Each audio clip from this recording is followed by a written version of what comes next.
Hello, everyone, and welcome back to Adoptions from the Heart TV. I'm your host, Amanda Aliberti. Today, we are joined by an amazing family who were recently placed with their little girl.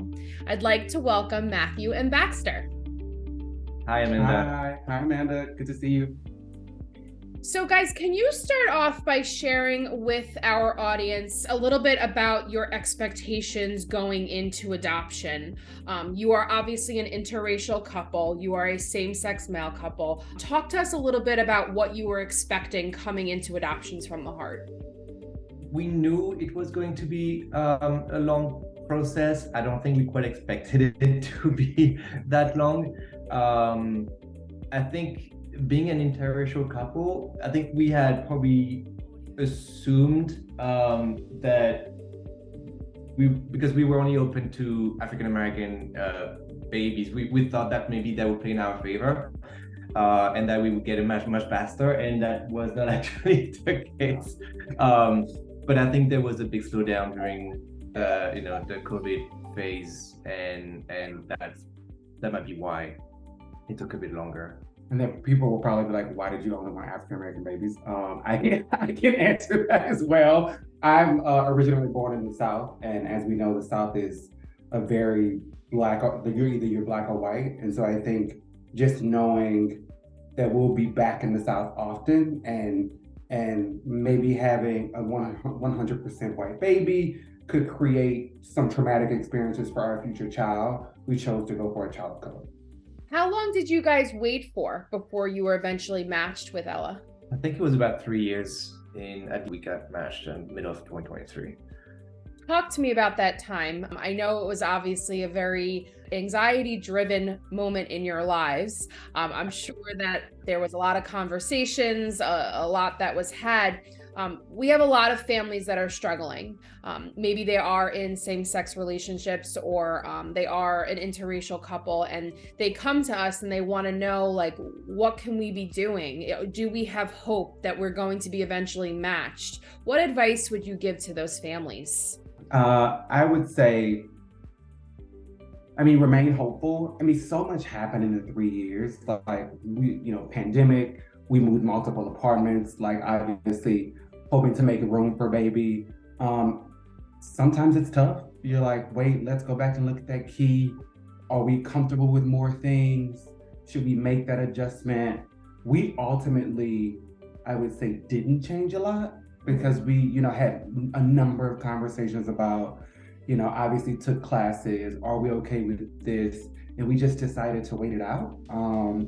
And the waiting is tough, especially, during COVID, where you're like sort of looking for a glimmer of hope, looking for something good to happen in your life. I candidly had been laid off and didn't really work for an entire year. And that happened as well during the waiting process. So just looking for some hope or something good to happen. And it still didn't happen. And I would say ultimately when we got the call about Ella, the situation was right. It felt like every minute, every day, every month we waited for her. And it just ultimately, in the midst of it, it was tough, but then we got her and it was the situation that we had hoped for. We felt good about it. And so it just made the memory of waiting a lot less tough, I would say. Yeah. And I think I had a slightly different experience. I think in the first few months after, having our home study done and it being approved, I would think about the adoption all the time, and I would check my emails probably every 10 minutes because I was so convinced that it was just around the corner. And then as time went on, life events happened. My mom got sick and passed away. And so there were so many things happening in our lives that I kind of stopped focusing on the adoption so much. And I think a part of me had almost given up on it. And it's when we were expecting it the least, I guess, that it happened. And yeah, as Baxter said, looking back, the wait was completely worth it. Well, and from what I've heard from you guys, as well as from your social worker, while you may have had moments of giving up hope or frustration, you were never frustrated with the process or with the agency or with birth parents who are the ones who are choosing you. You guys were really just frustrated with the wait, which is very normal, right? It was just hard to have to go through it. And there's nothing that necessarily you had to change or that you wanted to change. It was just tough, right? And there's a difference between being frustrated with adoption versus just, why am I not getting the call? What's going on? You know? Yeah. It was the timing that was hard. But otherwise, we went into this process, being completely open and knowing that we want women to make the right decision for them. And there were times where, maybe our profile was being showed and then it didn't work out. It's out of our hands, and we just had to trust the process, and eventually the right thing came along. So, and even that situation that you just talked about, where we were started at the top, I think gave us hope. We were like, if we feel like we're right around the corner, we feel like it's going to happen, and that actually happened at the end of last year, and we got the call in 3 months later. So it kind of kept you going, right? You knew that you were getting closer and closer. To hear that you were being shown made you feel a little bit better, that sort of thing. And also we stay connected. Like in moments of frustration, you just gotta kind of talk that out, right? The talks about the key. Should we make adjustments? Looking at the report every single month.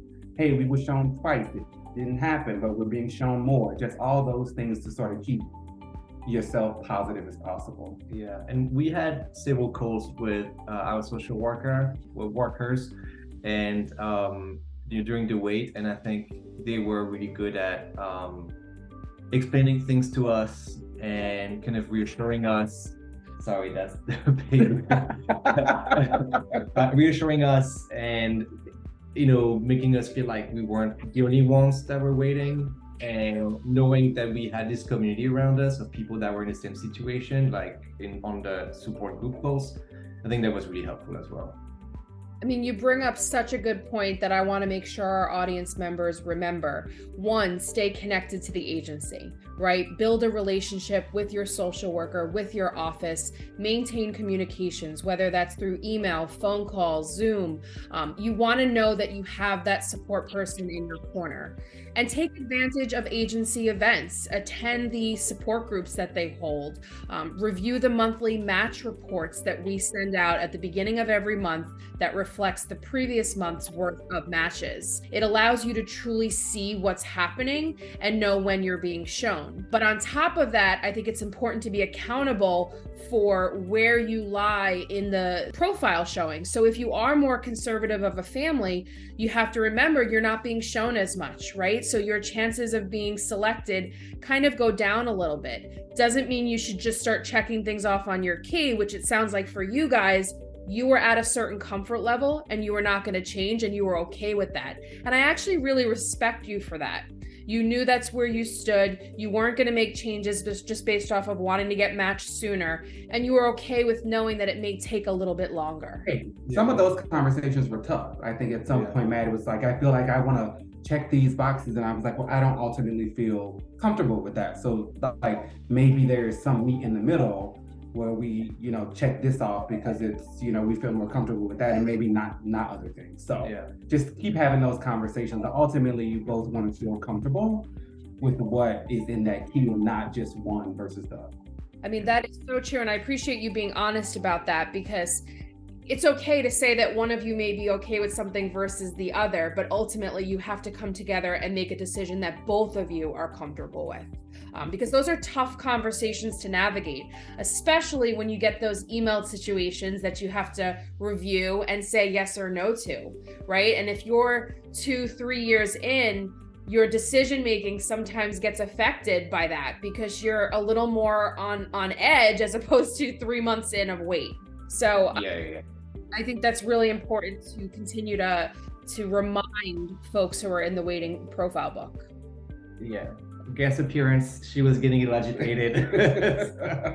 I absolutely agree with what you just said. And, we declined a couple of situations that just weren't right for us. And I think I was more keen, you were less keen.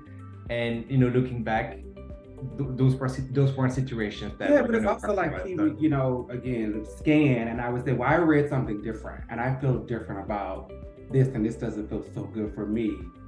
And again, we would both want to be like 100% yes for us to like say yes to a certain situation. So, And all of those no's got you to where you are now, which is a yes. And you have your beautiful daughter in your arms, and it was all worth it. So I'm happy to hear that. Talk about when you guys got matched for your situation, and the birth parent chose you, because in your case, the birth mother had many profiles to look at. If I recall, it was well over 50 that she had to look at, and she ultimately chose you. Talk to us about what that meant to get the call and have a meeting with her before Ella was born, and what your idea of open adoption became at that moment. I had started to assume that me being a foreigner was an obstacle to us being chosen. I thought, maybe the mom would think that we may leave the country or something like that. And it turns out that's one of the criteria that helped us getting chosen. I think she was really interested in different cultures. And so I think it's important for people to keep in mind that what doesn't work for somebody may work for somebody else, and that everybody kind of stands a chance. It was a Tuesday when we got the call. A social worker asked us what we're doing on June 5th, and Baxter looked at his calendar. you can say it. I looked at we were in my office, and I was like, oh, let me check my calendar. And he was like, if it has something to do with the baby, we're available.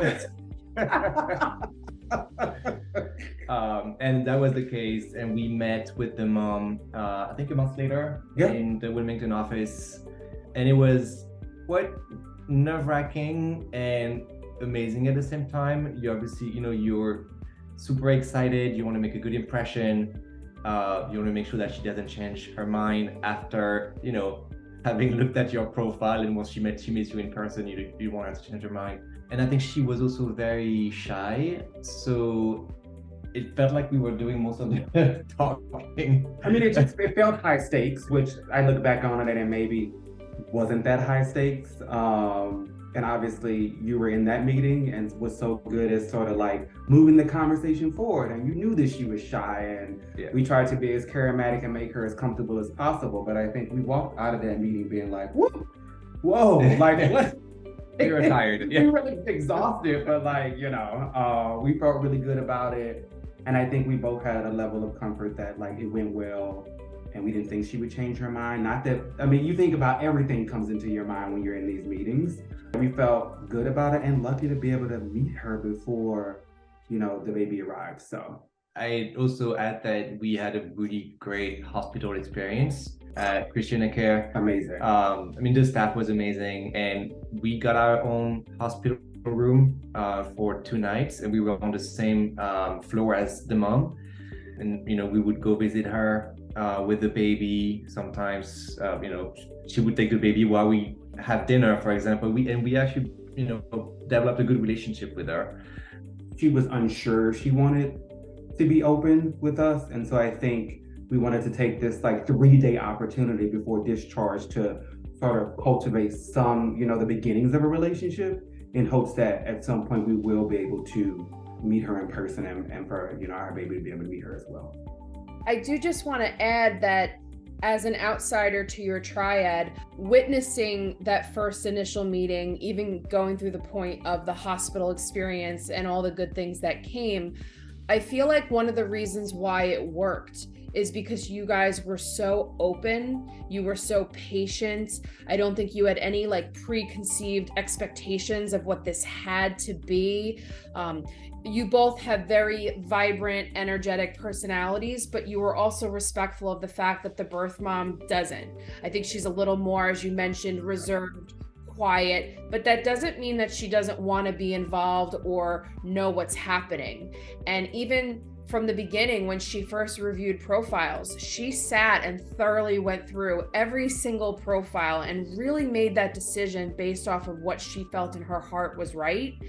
Meeting you guys, even though she maybe didn't share much or ask many questions, I think she just wanted to lay her eyes on you and see you interact and know that you're real people, right? Yeah. And then going through the hospital experience, she also did not have any like expectation necessarily of what it should be. I think it organically happened.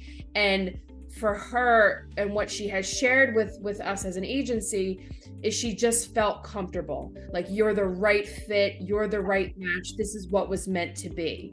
And it's hard to teach. It's not something that like you can teach people to do. I think your personalities are what won you over.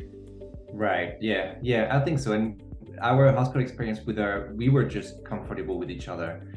You know, I would sit in her room and we would just hang out, and she would FaceTime with her family, and I would be on the line. It was a really nice experience. And when we started the process, I think the concept of open adoption was a bit difficult for me to accept. I could already feel deep down that I was resisting the idea, but I understood that it was the principle of, you know, working with the AFTH, and, you know, therefore I worked with it. And I really changed my mind about the open adoption process as we waited. And then, I mean, I really believe that it's better for our daughter, it's better for us, it's better for the birth mom, that we all know each other, that we all communicate. Having met her, I really believe that even more than before. I really hope that we can keep that relationship going forward. Talk to us a little bit about being a multiracial family today and what that looks like for you when you go out in the community. Is it different for either of you when you're with your daughter? How do you feel? What advice would you give to folks who are preparing for transracial adoption or becoming a multiracial family?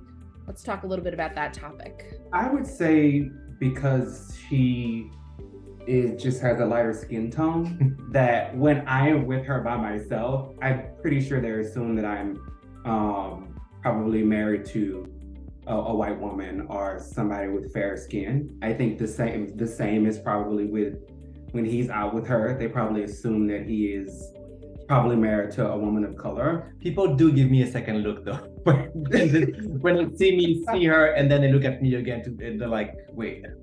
Now, when we are together, that is a different story. I think we've gotten multiple, oh, well, where's mom? Where is your wife? That happened when we were still, that was day 4, when we were waiting for the interstate paperwork we were like on a walk, and this older woman, she's probably in her 70s, she's like older.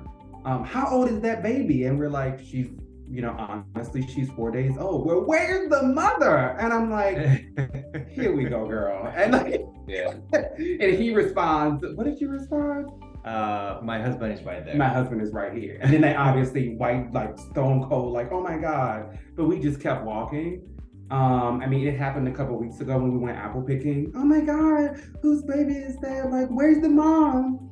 Yeah, it happens several times. It happens several times. So I think it's less the transracial and more you're a same-sex couple, and like people just assume. And I don't think that it's necessarily, I try to take it with a grain of salt, because in their head it's just traditional for the mom to exist in their relationship. So that's been an interesting experience. But we've also, come across people that intentionally come to us to show their support, to tell us how happy they are for us, and how amazing dads we are. On Sunday we were at a restaurant, and a lady came to me and she said, I just want to tell you, the love that you have in your eyes when you look at your daughter, we could all feel it around the table.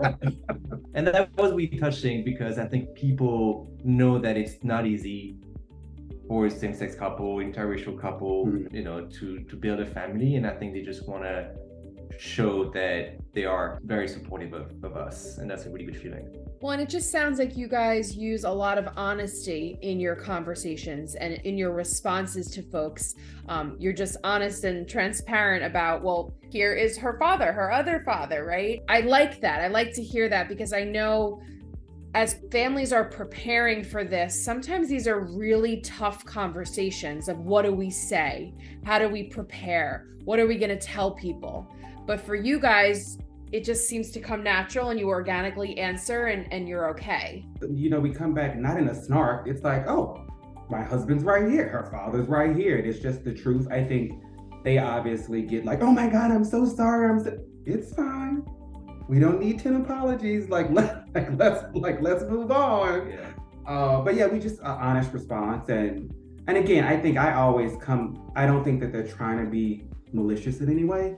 I think that they're just being honest and like, where's the mom? And so I try to think of it that way without getting like offended. Yeah. And I want to be transparent with everyone because having grown as gay men, I think we lived in hiding for a long time, in our teenage years or childhood. I don't want to live through that again. I just want to be my authentic self, and I don't want to have to pretend to be someone that I'm not. So I will definitely not do that. And the problem is on other people, not on us. We're a loving family, and that's the best thing in the world. So have you guys conversations about Ella in terms of like how you're going to talk with her about families coming in all shapes and sizes and colors and all these things, like as she grows up and she's now listening in on people who may ask questions? Yeah. Talked about that? I think we'll probably, even last week, I don't know, out of nowhere, I was just talking to her, and I out of nowhere told her birth story. I told her about, her birth mom and, how she made this amazing decision, and a tough one, but I think we will just continue to do that. And so it'll just become such a normal thing. Also, we're lucky enough to live in a pretty diverse neighborhood with lots of non-traditional families. Sorry, I said that just because I just talked about that. So I think she'll see a lot of diversity at school. There'll be same-sex couples at daycare, at school, and things like that. And so I think we'll just try to normalize it as early as possible. Just say, hey, there's the man and a woman, and there's 2 dads and 2 moms. You happen to have 2 dads, and you were adopted. That you already know because we talk about that all the time, sort of thing. There are also lots of books, lots of kids' books about, different types of modern families. And so we read those to her, pretty regularly. And I think that really normalizes it for her as well. Is there anything you wish you would have known before you were placed with Ella? Like anything, if you remember back then of when you were going through like the educational process, preparing for all of this, having those conversations, anything you wish you could have told yourself back then? I think until the very end, we, thought that there was a chance this could all fall through. We still were checking about, the legal, which just happened this week. Termination of parental rights. And we're still wait, has that happened? And then we got, the email from the lawyer, and we were check it off the box. So I think all of it's, we'll be freaked out until finalization, but yeah, less so now. It's going to be a massive relief when it's all finalized. I think we probably have a couple more months to go. And I think then we can finally feel like she's officially our daughter, and I think legally then, there's always a small percentage in my head, and I'm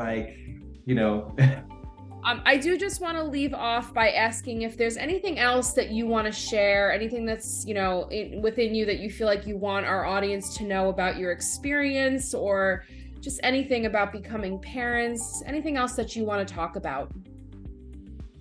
So for me, having met the mom and having liked her so much, I think don't forget that you are dealing with a human being and that she's going through so many emotions at the same time.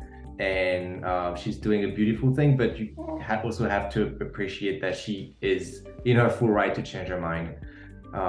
And whatever decision she makes, she thinks is the best for her and her baby. So that's something that I would point out. Yeah, and then I would just say, recognize that the waiting is tough. There will be moments of frustration. It will happen. And when it does happen, it'll feel like the wait was worth it. So, we were 3 years in, and then she feels like she was for us, if that makes sense. So I can't imagine anybody but her, even if that took 3 years. So just, moments of frustration, talk it out, feel it. We felt it, but just get through it. Well said. And I really appreciate you guys saying that, because it comes off differently when it's coming from our families versus coming from us. And I fully recognize that. We counsel our families every day. I'm sure you heard it a million times. Have faith. It'll happen when it's supposed to happen. Be patient, right? But when a client can see you guys on screen with your beautiful daughter in hand, like, it's a little more real of, okay, they got through it. They waited 3 years, but now they're a family. It can happen for us too. So Yeah. thank you enough for just being so open and honest, sharing your story and helping other folks out there who may be struggling through their wait time. Absolutely. It's been wonderful seeing you guys. Stay in touch with us, and I wish your family well in the future. Thank you so Thank much. you. This was great. Thanks for having us. Thank you so much, guys, for tuning in, and we hope to see you soon.